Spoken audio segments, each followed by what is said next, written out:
여러분, 신앙생활 하다 보면, 하나님 왜 이러시지? 이해가 되지 않을 때가 종종 있죠. 여러분은 없으신가요? 전 그럴 때가 좀 있습니다. 하나님 왜 이러시지? 왜 이런 문제는 좀 해결을 안 해주실까? 또 이런 문제는, 이런 일은 왜 이렇게 하실까? 진짜 하나님, 너무하신다 싶을 때도 종종 있습니다. 젊을 때는 지금도 젊지만 이해가 안 갔어요.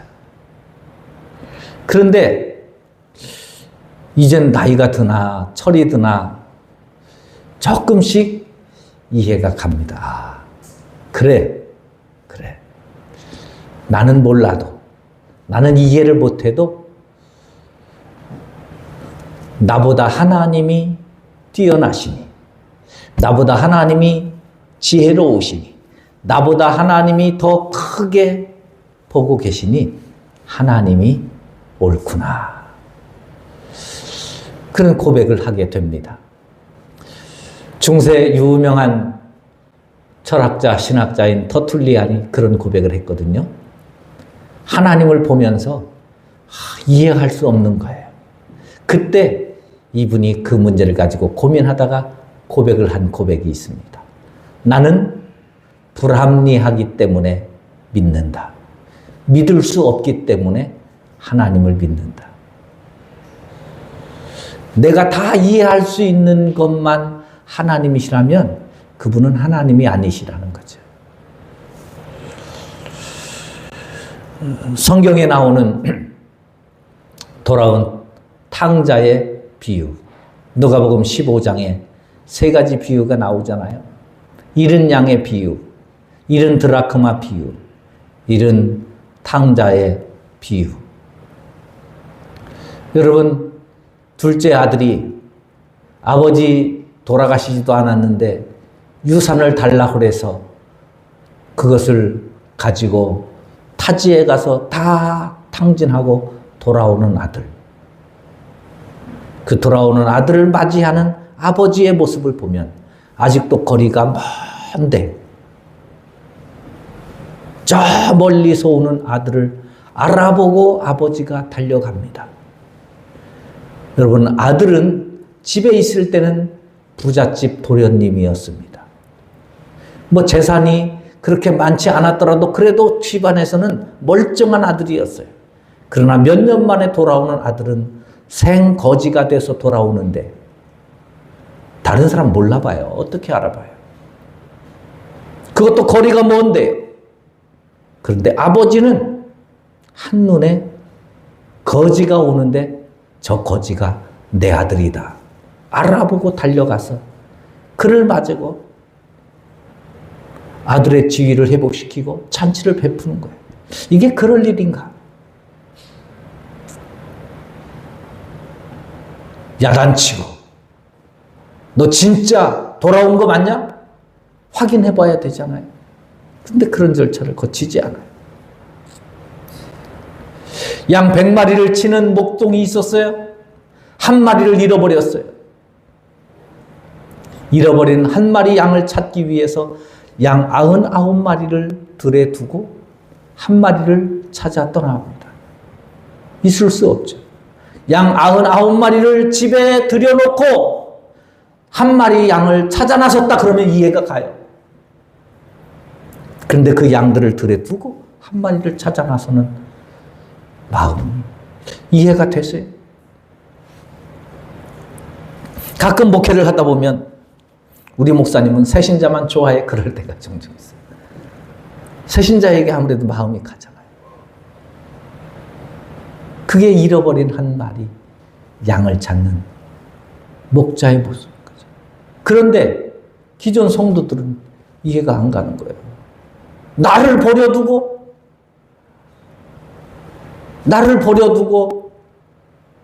양을 찾아가요? 찾으러 나가요? 나는 늑대에 물려가도 된다는 겁니까? 나는 곰에게 희생돼도 된다는 겁니까? 이해되지 않는 거예요. 잃어버린 한 드라크마를 찾기 위해서 9개의 드라크마가 그대로 있는데 온 집안을 다 뒤집으면서 쓸고 곳곳 구석구석을 다 뒤지는 그 여인의 심정. 그게 아버지, 그게 하나님이라는 거예요. 왜 그러실까? 왜 그러실까?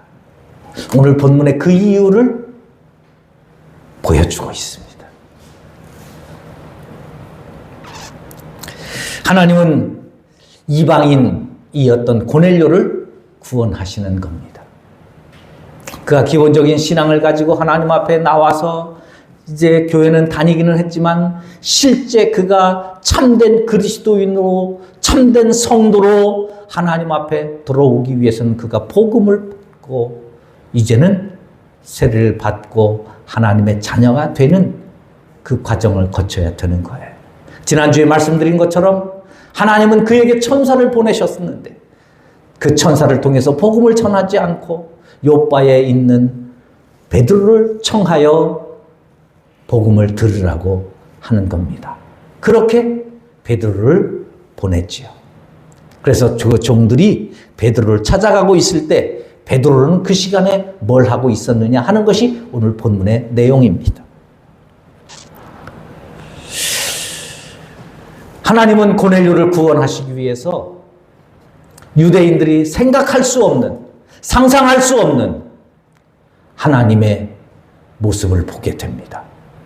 하나님, 아니 이런 일까지? 아니 하나님 그렇게까지 하셔야 되는 거예요? 그렇게 뜨겁게, 그렇게 열정을 가지고 한 영혼을 구원하시기 위해서 애를 쓰시는 하나님의 열정을 오늘 우리가 깨달으면서 하나님이 나 한 사람 구원하시려고 아니 하나님이 내가 그렇게 기도하는 전도 대상자 우리는 가끔 잊어버릴 때 있고 가끔 넘어갈 때 있고 그런데 하나님은 한순간도 그 한 생명 잃어버리지 않고 그 한 생명 구원하시기 위해서 하나님이 이렇게까지 하신다고 그런 하나님의 마음을 깨닫고 우리도 하나님의 그 열정과 하나님의 사랑과 하나님의 간절함의 마음이 우리에게도 조금씩 전달돼서 우리도 잃어버린 영혼을 초청하는 일에 이번 한 주 동안 더 힘써 나아갈 수 있게 되시기를 주님의 이름으로 부탁을 드립니다. 먼저 하나님은 한 영혼을 위해서 담을 무너뜨리시는 거예요. 이 베드로는요 유명한 사도잖아요. 성령 충만을 체험했고 설교로 3,000명을 회개시키는 그런 위대한 사도였습니다. 수많은 병든 자를 고쳤고 죽은 다비다를 살리시는 영적인 거인이었습니다. 그런데 그런 베드로에게도 넘지 못하는 산이 하나 있었습니다. 그게 뭐였는지 아세요? 유대인의 전통, 유대인의 율법이었습니다. 레위기에 보면 이스라엘 백성들이 먹어야 될 것과 먹지 말아야 될 것을 분명하게 가르쳐 주고 있습니다. 네 발 가질 짐승 중에는 쪽발이 되고 되새김질 하는 것만 먹어라. 그리고 이야기하면 소, 고기 이런 건 먹어도 되지만 돼지는 쪽발이긴 한데 되새김질을 해서 먹으면 안 되는 것. 물고기에 비늘이 있는 것은 지느러미와 비늘이 있는 것은 먹지만 비늘이 없는 것은 먹지 말아라. 명백해요. 장어 이런 거 먹으면 안 되는 거예요. 구약 시대에. 그렇다고 해서 지난주에 장어 먹었는데 걱정하지 마세요. 요즘은 먹어도 됩니다. 유대인의 율법 속에 먹어야 될 것과 먹지 말아야 될 것, 해야 될 것과 하지 말아야 될 것 명백하게 기록했고 그 율법을 이스라엘 백성들은 생명같이 지키면서 살아옵니다. 하루에 3번씩 기도 시간에 기도하고 일주일에 2번씩 금식하고 한 달에 1번씩 구제하고 끊임없이 이스라엘 백성들이 신앙을 지키면서 해야 될 일들이 많이 있는데 하나님이 오늘도 베드로가 기도 시간이 되어서 기도하러 올라갑니다. 9절에 보니 이튿날 그들이 길을 가다가 그 성에 가까이 갔을 그때에 베드로가 기도하려고 지붕에 올라가니 그 시각은 제6시더라.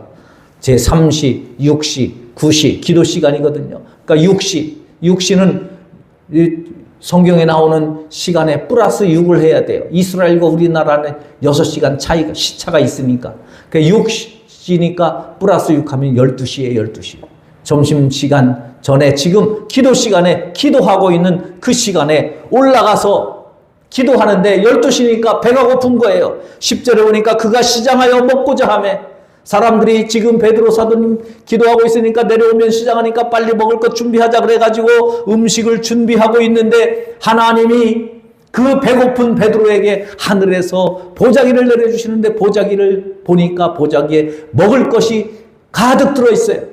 온갖 고기와 온갖 그 새와 네 발 가진 짐승, 기는 것, 또 공중에 나는 새들 이런 것들이 먹을 것이 가득 담겨져 있어요. 먹음직스럽게 있는데 보니까 율법에 하나같이 먹어서는 안 되는 것들로 가득 차 있어요.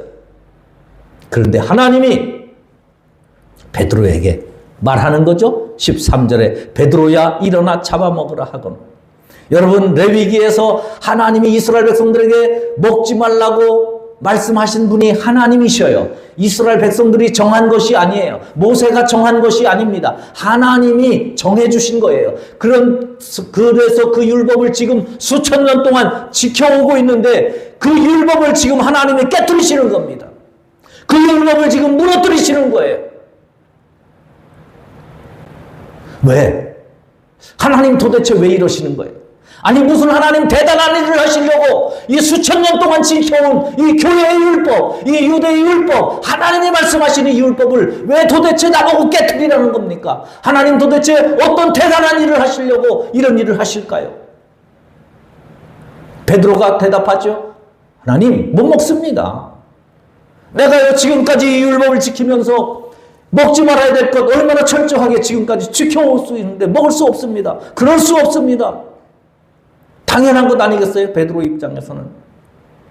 그런데 하나님이 두 번, 세 번 말씀하시면서 그렇게 율법을 지켜온 베드로의 고집마저 신앙마저 꺾어버리시는 거예요. 유대의 율법을 깨뜨립니다. 베드로의 신앙을 꺾어버립니다. 하나님 도대체 무슨 대단한 일을 하시려고 이런 일을 하셨을까요? 어마어마한 일을 하시려고 복음의 길을 열기 위해서인가? 아니면 세상을 변화시키기 위해서인가? 아니면 기독교를 뭔가 폭발적으로 부흥시키시기 위함인가? 아니면 우리 교회의 새로운 성도들을 다 구원하기 위함인가? 아닙니다. 아시잖아요. 고넬료 한 사람 구원하시려고 수천 년 동안 지나온 유대의 율법의 담을 무너뜨리시는 거예요. 고넬료 한 사람 구원하시려고 베드로가 그렇게 수없이 지금까지 평생 지켜온 신앙의 길을 꺾어버리시는 거예요. 이것이 하나님의 열정이라는 거예요. 사랑하는 여러분, 여러분들이 신앙생활 하는 가운데 우리 교회 오셔서 지금까지 해왔던 신앙생활과 달라서 이건 왜 이럴까? 나는 이렇게 안 했는데. 그런 소리들이 가끔 들려요. 일일이 설명하지 않습니다. 왜 그러실까? 복음이 달라서요? 그렇지 않습니다. 여러분 그 일이 혹시 나를 변화시키기 위한, 나를 겸손하게 하시기 위한 그 모습은 아닐까? 지금 베드로는 이해가 가지 않아요. 아니 하나님 제가 지금 이 율법을 지키는 것이 하루 이틀 지켜온 것이냐고요. 우리 집안의 문제냐고요. 아니에요. 온 유대의 전통이에요. 온 유대의 율법이에요. 모세의 율법 그러면 유대인들이 벌벌 떨 정도로의 권위 있는 신앙의 전통입니다. 그것을 깨뜨리시는 거예요.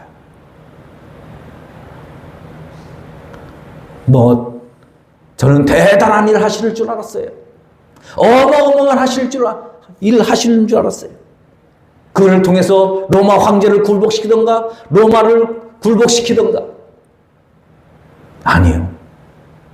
고넬료 단 한 사람 구원하기 위함이었습니다.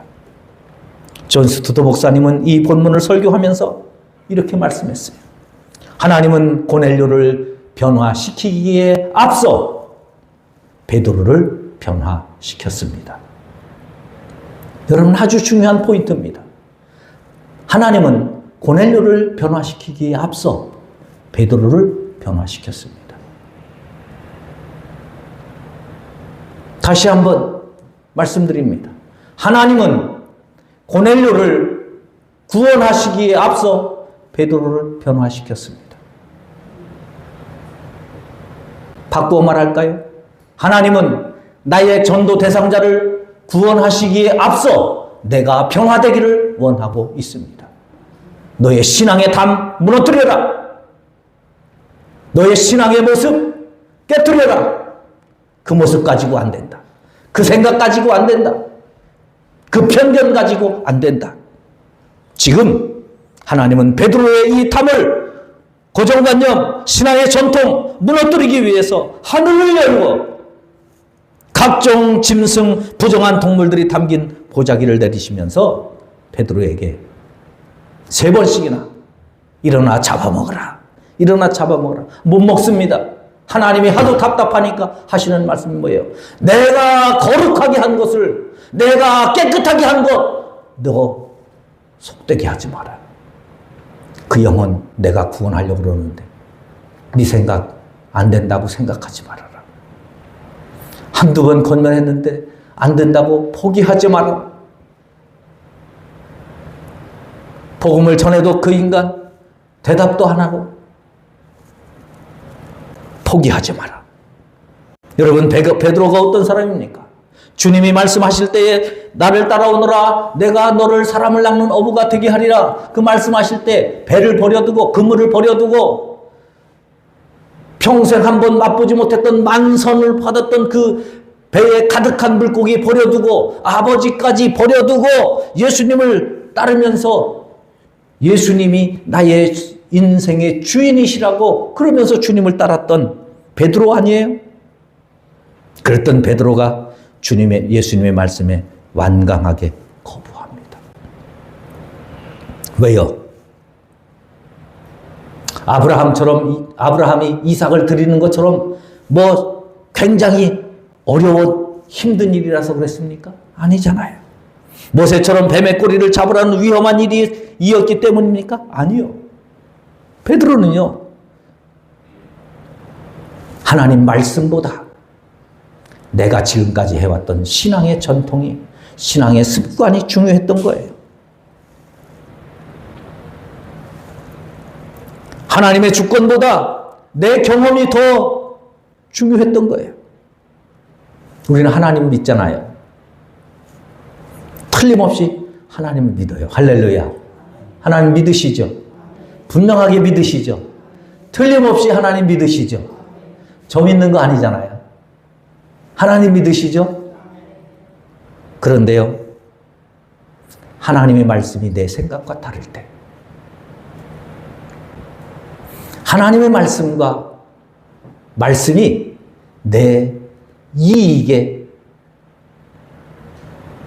이익을 얻지 못하게 할 때, 나에게 불리할 때, 내 경험과 다를 때, 그때 여러분이 믿는 하나님을 따르시나요? 아니면 내 경험을, 내 생각을, 내 편견을, 내 노하우를 따르시나요? 하나님은 지금 베드로의 모습을 통해서 우리의 그런 경험적인 신앙, 전통적인 신앙을 깨뜨리시기를 원하는 겁니다. 그 담을 무너뜨리라는 거예요. 하나님께서 베드로를 깨뜨리시고 유대의 전통을 깨뜨리시는 이유는 한 가지입니다. 고넬료를 구원하시기 위함입니다. 고넬료 한 사람을 위해서 지금까지 수천 년 동안 내려온 유대의 율법, 다만에 있는 그 율법을 깨뜨리시는 거예요. 베드로의 생각에 담을 허물어 버리시는 겁니다. 하나님은 지금도 우리의 고정관념 때문에, 우리의 닫혀진 마음 때문에, 우리의 편협한 생각 때문에 복음을 듣고 구원받아야 될 고넬료들이 아직도 밖에 있기에 지금 우리의 담을 헐기를 원하십니다. 그러면 우리가 허물어야 될 나의 담은 무엇일까요?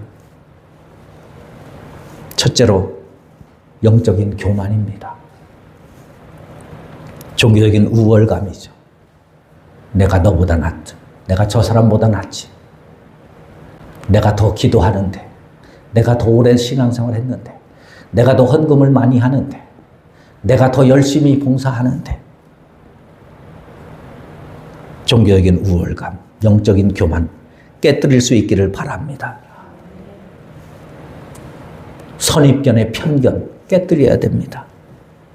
저 사람은 너무 잘나서 안 돼. 저 사람은 너무 높아서 안 돼. 저 사람은 너무 완강해서 안 돼. 저 사람 지난번에도 거절했어. 저 사람은 너무 깐깐해서 안 돼. 하나님이 이렇게 말씀합니다. 내가 깨끗하게 한 것을 내가 속되다 하지 말라. 여러분, 돌아온 탕자의 비유 아시죠? 하나만 넘겨주세요.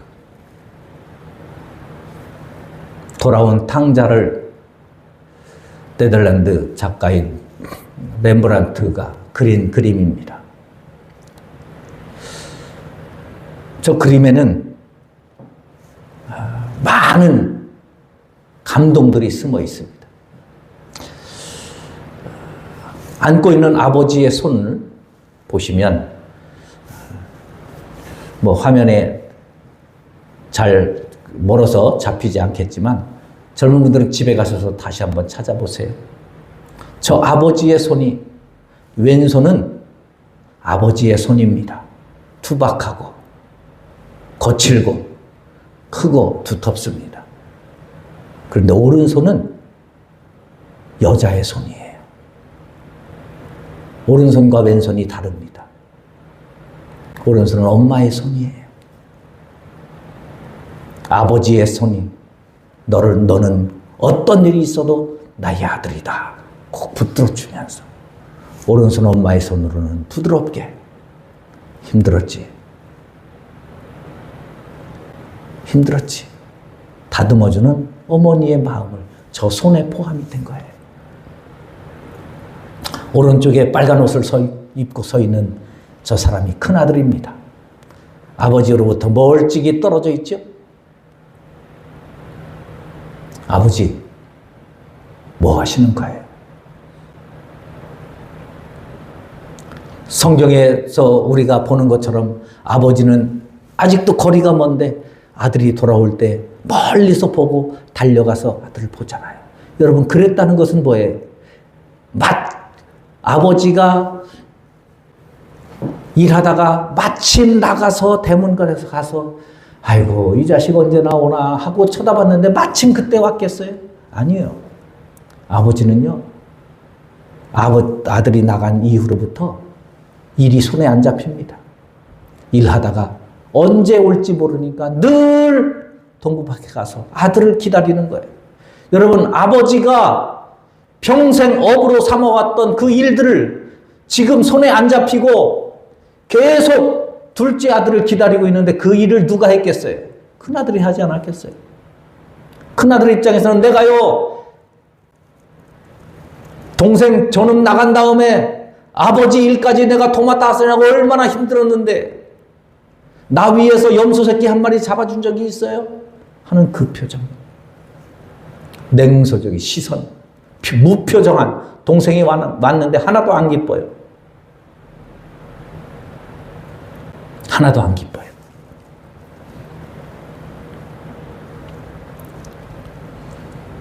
왜요? 기쁠 일이 없죠. 내가 얼마나 고생했는데.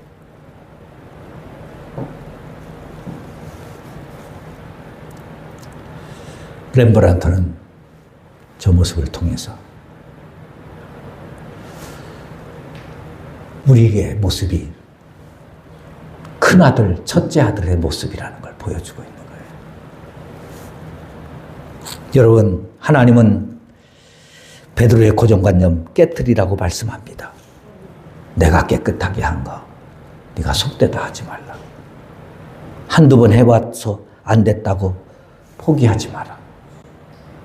그것도 3번씩이나 강조하면서 깨뜨리고 있는 겁니다. 지금 이제 우리도 베드로와 같이 우리의 고정관념을 깨뜨리고 우리가 찾아가야 될 전도의 대상자들이 있습니다. 가나안 성도들, 교회를 떠났지만 아직 마음은 하나님 안에 있지만 교회에 나오지 못하는 성도들이 전국에 800만 가운데 30%, 240만 명이 있습니다. 우리 손을 기다리고. 최근 실패나 실직, 고난, 어려움의 터널을 지나고 있는 이웃들, 겉으로는 강해 보이지만 연약해 뭔가 신의 도움을 구하고 있는 사람들, 우울과 고립감에 있는 청년들, 한국 땅에 들어와 있는 이주밀 다문화의 가정, 가끔 우리 이영수 집사님 오늘 못 오셨는데 회사 동료들을 타국인인데 말도 안 통하는데 데리고 오잖아요. 아파트 경비원, 택배기사, 자주 가는 식당이나 이웃집. 우리 주변에는 복음을 들어야 하고 전도지 한 장을 받아야 하고 사랑 어린 초청을 받아야 하는 고넬료들이 많이 있습니다. 우리는 주님의 명령을 따라 그들에게 씨를 뿌려야 합니다. 고넬료와 같이 마음밭이 휘어져 구원의 소식을 기다리는 영혼들이 우리의 주변에 많이 있습니다. 근데 우리는 베드로처럼 편견 가지고 저 사람은 안 돼요.